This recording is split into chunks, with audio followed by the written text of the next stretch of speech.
ng bukang liwayway at araw ng kaligtasan, halina't kami tanglawan.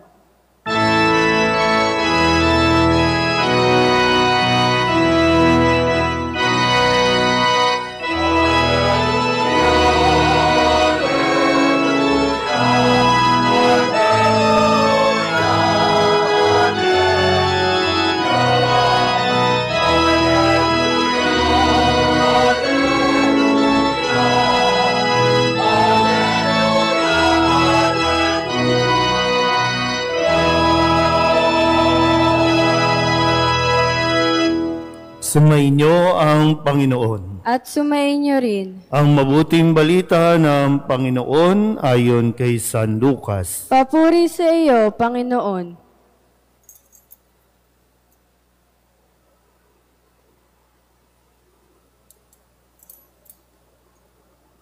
Noong panahong iyon, napuspos ng Espiritu Santo si Zacarias, na ama ni Juan, at nagpahayag ng ganito: Purihin ang Panginoong Diyos ng Israel, sapagkat nilingap niya at pinalaya ang kanyang bayan, at nagpadala siya sa atin ng isang makapangyarihang tagapagligtas mula sa lipi ni David na kanyang lingkod. Ipinangako niya sa pamamagitan ng kanyang mga banal na propeta noong una na ililigtas na tayo sa ating mga kaaway at sa kamay ng lahat ng napupuot sa atin. Ipinangako rin niya na kahahabagan ng ating mga magulang at aalalahanin ang kanyang banal na tipan.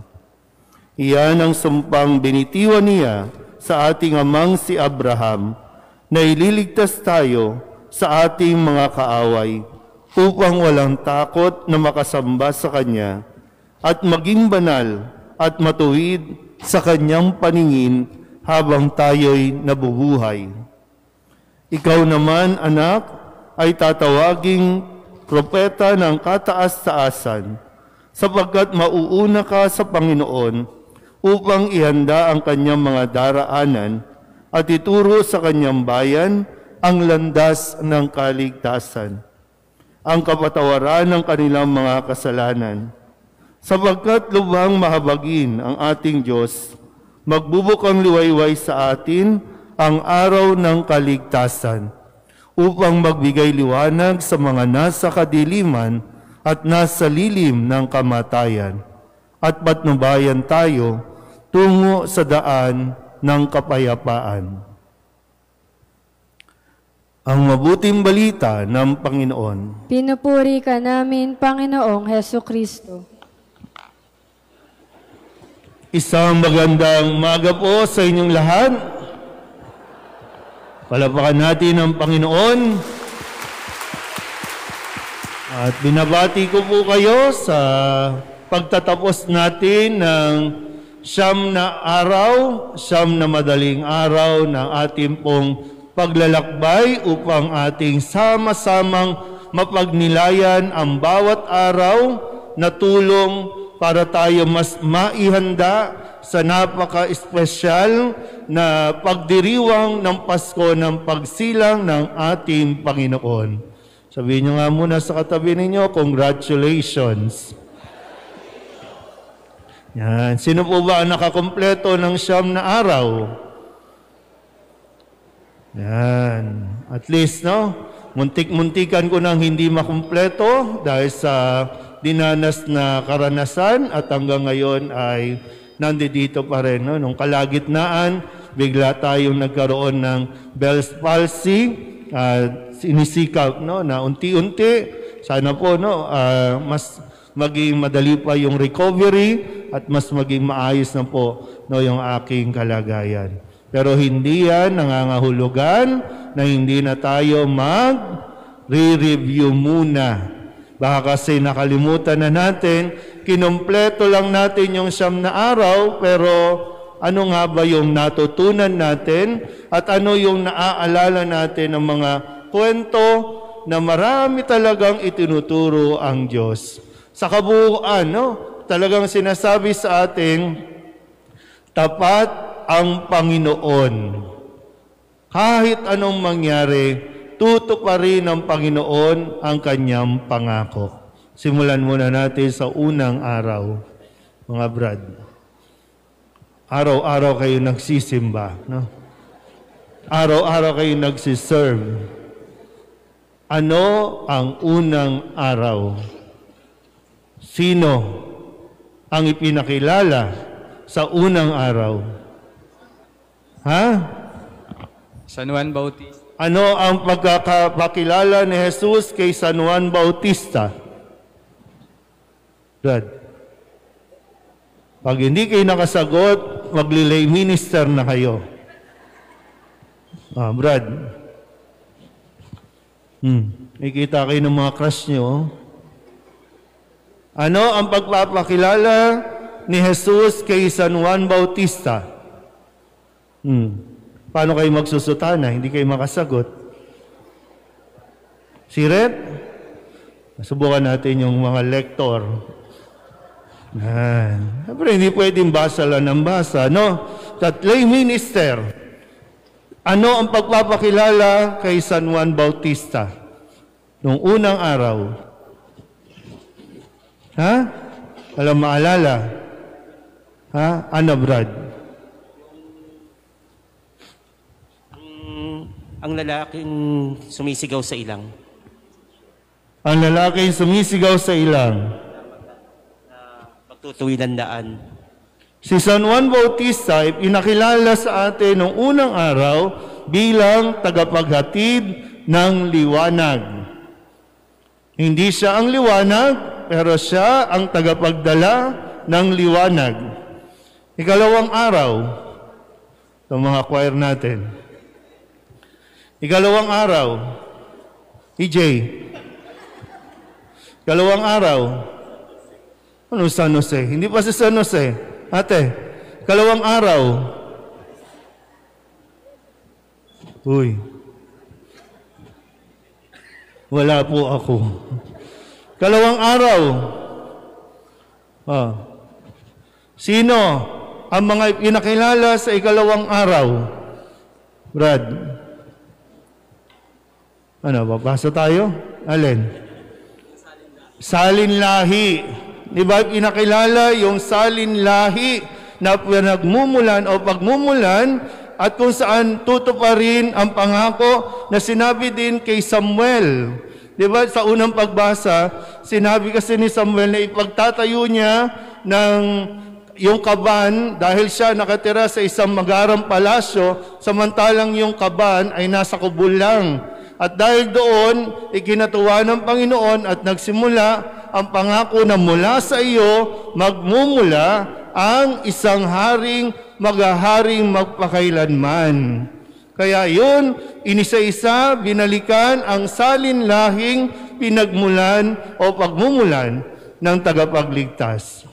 Pangatlong araw, pagpapakilala kay San Jose. Kay San Jose, nagpakita ang anghel kay San Jose para ipaliwanag kay San Jose yung pangako ng Diyos na matutupad, kasama siya doon sa plano. Kaya nung iniisip niya na hiwalayan si Maria, nagpakita ang anghel at sinabing, huwag siyang matakot, pakasalan si Maria. Taas nga ang kamay ng mga lalaki dito. Wala na. Anong letters ba kayo? Hindi na alam. Taas ang kamay ng mga lalaki. Hindi ba malinaw? Malinaw naman, no? Hindi lang alam kung ano ba, LGBTQ, iisa-isahin ko ba yung letters? Pero sana, no, sa buong siyam na araw na ito, kung sakasakali, may mga lalaki dito na nakikisama sa mga babae na ayaw pakasalan sa kung anumang dahilan, huwag kayong matakot. Ha, Brad? Libre ang kasal dito. Huwag kayong matakot, ha? Okay. Ikatlong araw, kay San Jose. Ikaapat na araw, kanino nagpakita ang anghel sa ikaapat na araw? Kay Zacarias. Yan, nagpakita naman ang anghel kay Zacarias at sinabi na sa wakas, dininig na ng Panginoon ang inyong panalangin. Sabihin niyo alis sa katabi ninyo, tutuparin na ng Panginoon ang panalangin mo.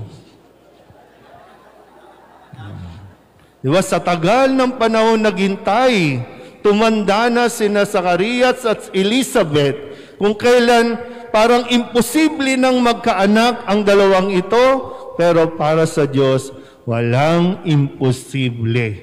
Mangyayari at matutupad yan sa kanyang takdang panahon. Pagkatapos magpakita kay Zacarias, kanino naman nagpakita sa ikalimang araw ang anghel? Brad. Kay Maria po. Kay Maria. So lumipat tayo ulit, bumalik tayo, lumipad na naman yung anghel, nandoon si Maria at sinabi na, huwag kang matakot Maria, sapagkat ikaw ay kalugod-lugod sa Diyos.